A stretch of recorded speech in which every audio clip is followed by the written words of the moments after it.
All right, we are back with another Pick'em video. We're going to be talking NBA playoffs in this one, and we got two more Game 1s series starting for the Cavs and the Celtics, and then the Thunder and the Mavericks, the later slate of games. We're going to be talking about picks in both of those games, but how about last night? We'll start with the later one. Timberwolves lock up the defending champs, and I mean lock them up. If you were watching that game, Jokic couldn't do anything. Jamal Murray couldn't do anything.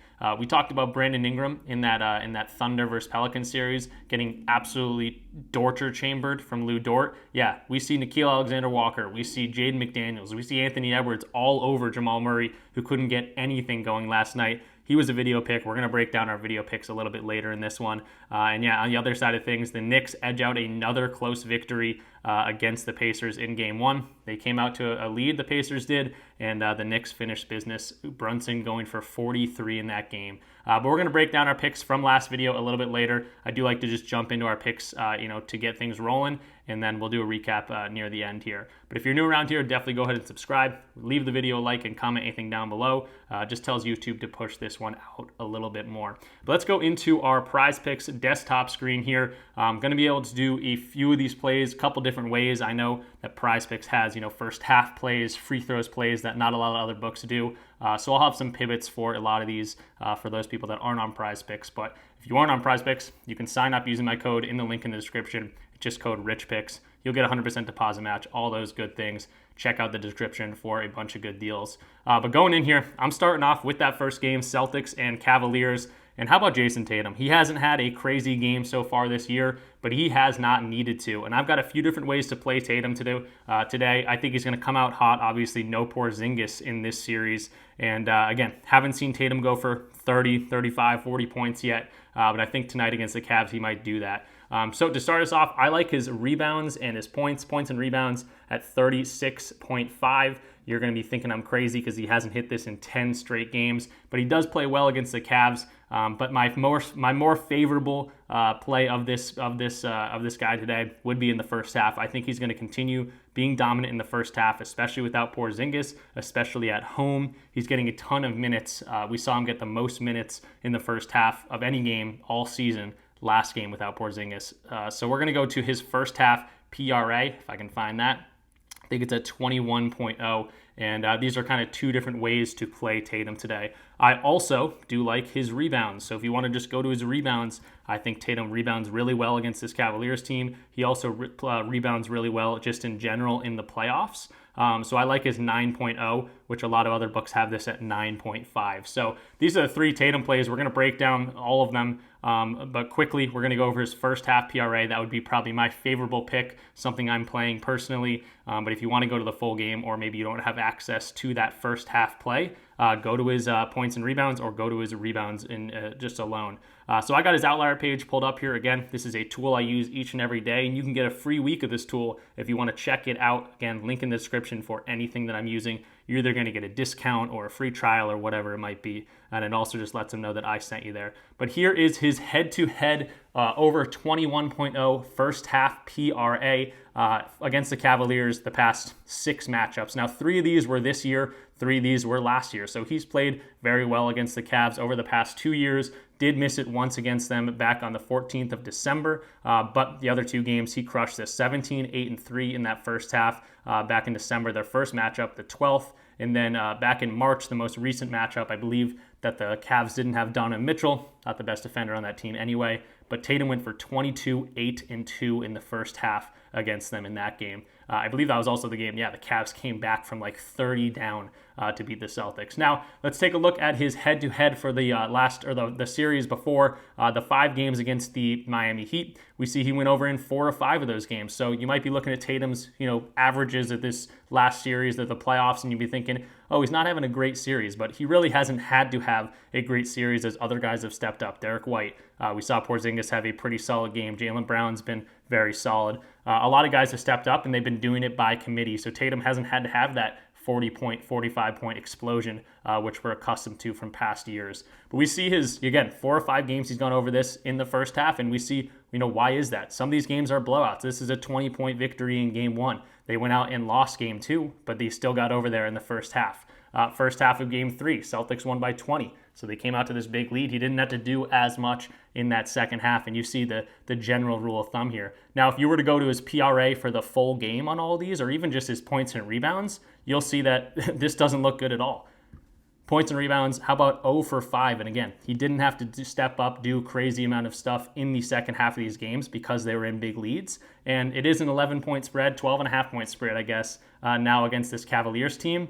But, the Miami Heat didn't have Jimmy Butler. They didn't have Terry Rozier. They were missing a lot of guys. And I think this Cavs team is just a little bit on another level. I would say the Celtics are definitely favorites. Might be a little biased here. You can see the Celtics garb on me. But especially if Jared Allen goes out there and plays, this is a little bit of a better team. So hopefully, it stays a bit more competitive. And then for the full game for that points and rebounds line head-to-head, he's hit it very consistently against this team as well. 2 of 3 games this year. 5 of the last 6 games against the Cavs. So that's the way that I like Tatum. I did also mention the rebounds line. We'll point out head-to-head against the rebounds. Again, broken record here, 5 of 6 games, including 10, 11, and 13 rebounds against them this year. In terms of the playoffs this year, last 5 games, he's hit this also in 4 or 5 games. So he increases his rebounding during the playoffs. We saw that last year, just going back to 2022. Whole lot of green here at the end of the year. He's just playing a little bit more minutes. More minutes increases his rebounding chances as well. No Porzingis down there. So I think he's going to rebound the ball well. I think he's going to score well today. And I think he'll do most of it in the first half unless this one stays really close. So I like Tatum today. That's going to be my first play. Again, kind of some pivots for those people that maybe can't get the first halves. I just think Tatum has a big night tonight.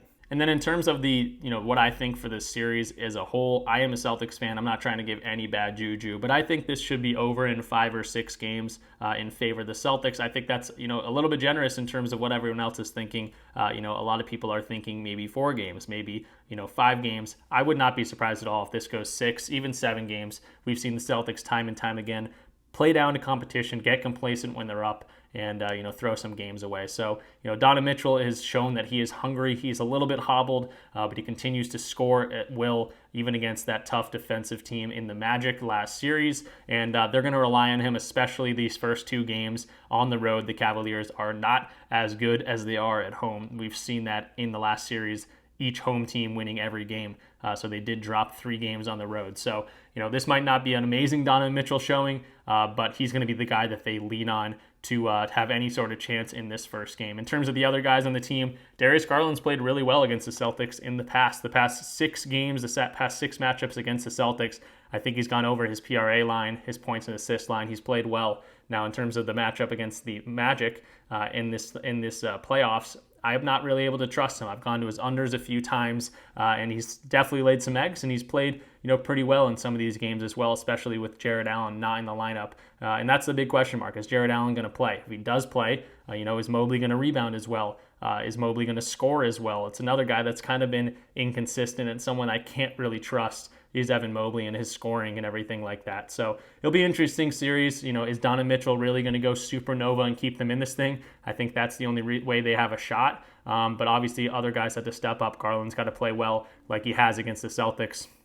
Mobley's got to be a very good rim protector and score the ball too. Max Strus has to come in and knock down some shots like we've seen him do against the Celtics in the past when he was on the Miami Heat. So it's going to be an interesting series. On the Celtics side of things, I think we see a big Jason Tatum series. We didn't get it last series just because we didn't really need it. It was a lot of Derek White playing his role extremely well, scoring when he needs to. He's going to block a shot. He's going to get a steal. And Drew Holiday is kind of the same thing over there. So we got some great defensive guards. No Porzingis down low, but Tatum can defend the rim a little bit. Al Horford's old, but he can definitely deter some shots down there. And then we got some spark plugs off the bench. Peyton Pritchard, not a household name really, but he can knock down some shots, get some assists in there as well. If you want to lean in this game, I like Peyton Pritchard to get 3 assists at least tonight. I think he's going to come in. He's playing about 22 minutes off the bench without Porzingis, and he's been able to hit that line consistently, when he gets that amount of time. Sam Hauser is going to come in here and knock down some threes. That's what he does. He's a shoe-in for at least 1 3, maybe 2. We'll see how many minutes he gets. And then Luke Cornett, big man off the bench. No Porzingis. We need another 7-2, 7-3 guy to come in there and give us some size. So it should be an interesting series. I'm excited for it tonight, of course. But yeah, Celtics in 5 or 6 would be my prediction there. And then moving into that next series, we got the Thunder and the Mavericks. This is also game one. And I got Daniel Gafford pulled up here. I'm going to kind of give you my thoughts on each player, kind of the series in general, like I did for the Celtics and the Cavs here. But I like Gafford, 8.5 points, 7.9 thousand people have played this on PrizePicks. And it's not because of how he's played recently, 6.8 points per game in the last 5 games. That's typically how it goes on PrizePicks.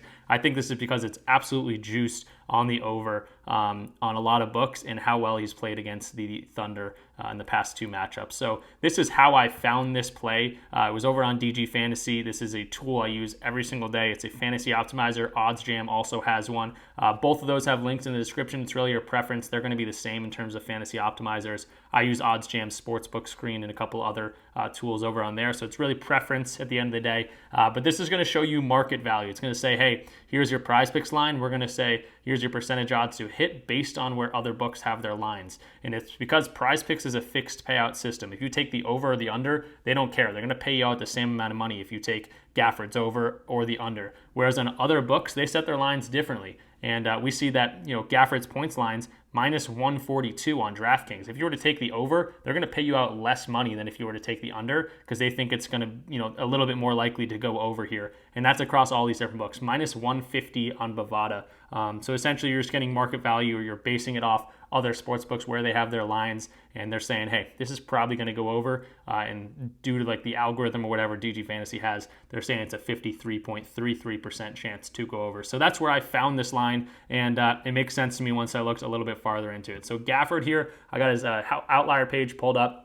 And we can see the last 2 matchups they've played. This is while he was on the Mavericks. He scored 19 against this team in both of those games. He doesn't miss a lot of shots. Shot 7 of 11 and 8 of 11 in both these games. I think this is kind of an outlier. He's not a huge scorer. I don't expect him to score this many points tonight, but I think he can go in there and get 9, 10, 11, 12 points for us, and on good efficiency. He doesn't, again, miss very often. In terms of the matchup against the Thunder, again, we like this, and we were able to see that he scored on Chet very well, but the Chet also gave up a lot of points to centers throughout the year. We saw Jonas Valanciunas just last series be one of the most consistent players on offense because, Chet is very tall. He's a good defender, can block some shots, but he lacks some size. He's about 205 pounds standing at 7'1", whereas Gafford's, 235. He's got about 30 pounds on him, even though he's, a couple inches shorter here. So I like Gafford to, exploit that, matchup there. In terms of the head-to-head matchups for these 2 teams,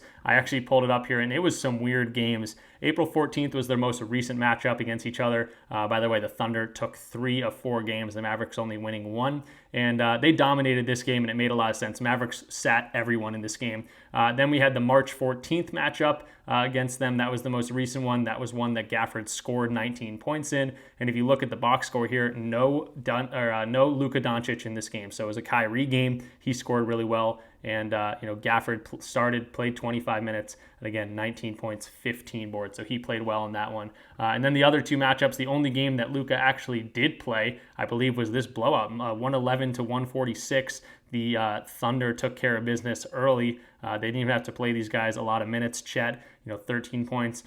Shea, 25 points in 28 minutes. And then the other side of things, Luka, 32 points in 31 minutes. That's intriguing to me because, he should come out and play 40 minutes tonight, and his line's sitting at 32.5. So that's something to take into account. I think this is probably some good information for those who don't know a lot about how these guys matched up against each other in this season. But Kyrie's been playing well in the playoffs. I think that continues. I think Luka, 32.5 points. You could probably look at the over there. He's also been rebounding well in the playoffs, so maybe you want to combo his rebounds and his points. But I think Luka at 40 minutes, he's not going to play 31 minutes unless they get smoked, which I don't expect either. But yeah, I'd also look at some Luka lines as well. So good kind of transition to just talk about who I like in this series. And I do like Luka. I think Luka's going to score really well. This is kind of like a battle of the young guys in the league. For the people left in the playoffs. We saw Anthony Edwards continue to be dominant in this series against the Nuggets, and in the previous series of the playoffs there. Anthony Edwards is just continuing to trend upwards. Then we have Jason Tatum, one of the younger superstars, if you will, and he continues to win games. 4-1 win against the Heat. We'll see how he does against the Cavs here again. I'm expecting a good one from him. Then we got Shea going up against Luka here, so it's going to be a great series against them. I'm not counting Donovan Mitchell out for that Celtics series. So we got a great core of young guys in the league, and it should be fun to see Shea and Luka go at each other tonight. But in terms of individuals, I think Luka's going to play really well. I think he's going to score really well. His PRA, that's something to look at. I don't love his assists in the playoffs. But if you want to look at points and rebounds, if you want to just look at his points, I like both of those. In terms of Shea, I think he's going to play really well, of course. It's kind of easy to go to these superstars and say, hey, I think they're going to play well. But if you're looking for a specific Shea line, I think his first quarter points is a little bit too low, 7.5. He's been able to do that consistently against the Mavericks, who give up a lot of points, but also just in these playoffs in general. I think he's missed the past 3 games in a row, but he's home now, and his home hit rate for first quarter points is ridiculous, over 7.5. So I'd look at that. I think Derrick Jones Jr., he's going to play some big minutes for this Mavericks team. He gets up the floor quick. I was looking at his dunks line. These are all things we're going to be talking about in the Discord. But in terms of the series, this is a tough one to kind of predict. I think the Thunder had their number in the season series. I think they won 3 of the 4 games there. But Luka, again, didn't play all those games. We didn't see a ton of competitive games. One time the Mavericks blew them out. One time the Thunder blew them out. So it's going to be an interesting one. I could not, this one probably goes 6 or 7 games. If I had to choose, a favorite here, I'd probably just go the Thunder because they are the higher seed. They've been playing really well. And again, I think Luka is the best player in the series, even with Shea there. But it's going to be a hard one to predict. I'm probably rambling at this point, but just be on the lookout for those guys. J-Dub should play well at home. Chet's been very, very good extending the defense and pulling the big man out of the paint. So if we see Gafford out there, he'll probably be able to do that against him. Kleba, not so much. And if they go small. So keep an eye out on a lot of these guys. I don't know if you got anything from that, but I like to talk basketball, excited about these games. And let's do a little recap of what we're talking about for today. All right, so quick recap of what we talked about in this video. I talked about a whole bunch of different lines, but I guess if we had to put our finger on a few, it would be Jason Tatum over 21.0 first half PRA. I know not everyone can go to that. So we talked about his full game points and rebounds. We talked about, I think his free throws. I don't even know if I mentioned that, or his rebounds just in general. I think Tatum has a big game, which we haven't seen yet. And again, it's easy to go to a superstar like this. But again, he's home. He should be able to play very well without Porzingis in the lineup. He's going to see a lot of offense. And I think it's one of those days that he has a good one for us. Shea Gilgeous-Alexander over 7.5 first quarter points. Didn't show you the charts there, but I did break down the hit rate. It is incredible at home, especially against this Mavericks defense who gives up a decent amount of points. I like Shea in the first quarter specifically. And then Daniel Gafford over 8.5 points just in general. 19 points in both the matchups against the Thunder so far this year. I'm not expecting 19 points, but if he goes out and gets 20 minutes or so, he should be able to get 9, 10, 11, 12 points for us or whatever it might be. So that's a little, recap of what we got going on. And then a recap of the video picks. I don't have them on the screen because we played it on Sleeper and I'd have to go find it. But we ended up going 1 and 2. And the 2 misses were Jamal Murray to get at least 2 threes. How about 3 of 18 shooting while he was just absolutely clamped up by that Timberwolves defense swarming. It was interesting to watch how well they played defense last night. And all fronts, they were blocking shots, they were just getting steals. Jamal Murray, Jokic, none of those guys could do anything. Porter, no one could score against that team. So that was a miss there. I didn't expect that to happen. Especially the Timberwolves to go out and blow these guys out. To take a 2-0 series lead on the court of the Nuggets. Then we had a hit for Jalen Brunson. He went under his double-double line. We expected that. And on the flip side of that, we talked about Brunson a few different ways, kind of like we talked about Tatum today. And he did just that. I said that wouldn't be surprised at all if he averages 40 points a game this series. They play defense, the Pacers do, just how Brunson likes to take advantage of teams, getting to the rack, not allowing a whole bunch of threes. 43 points in that game, I think 6 rebounds and 6 assists. So he did stay under that rebounds and assist line we talked about. And he did stay under the double-double line that we talked about. And then the miss, I probably got too cute with it. OG Anunoby, only 13 points there. He didn't shoot very well. I think he shot 4 of 16 or something poor like that. But he knocked down some threes for us. Looked good through that first half. but didn't get there. Dante DiVincenzo was the guy that really stepped up. Josh Hart scored again. I think Dante had like 25 points. So that should be a fun, fast-paced series. It seems like they are going to play fast. It'll be interesting to see if the Knicks can keep up with playing their guys 48 minutes a night, as the Pacers do kind of speed up the game, where the Knicks kind of try to slow it down. But yeah, we got some great playoff series right now. Very interested to see how the Nuggets come back, on the road.